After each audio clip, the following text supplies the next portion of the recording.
দর্শক দেখতে পাচ্ছেন ফরিদপুর সদরের খুবই জনপ্রিয় একটি লোহার ব্রিজের সেতু।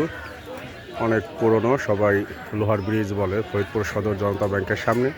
আর এদিক দিয়ে হাজী শহীদুল্লাহ বাজার দিয়ে ঢুকলে যে লোহার ব্রিজটা, সেটা পুরোপুরি ভেঙে ফেলা হয়েছে নতুন করে প্রতিস্থাপন করার জন্য।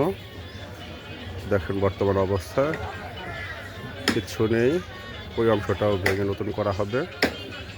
এবং সর্বসাধারণের চলাচলের জন্য এর ডান পাশে বড় একটা সাঁকো করা হয়েছে, যেখানে কোনো টাকা পয়সা লাগে না, এমনিতে আপনারা যাওয়া আসা করতে পারবেন।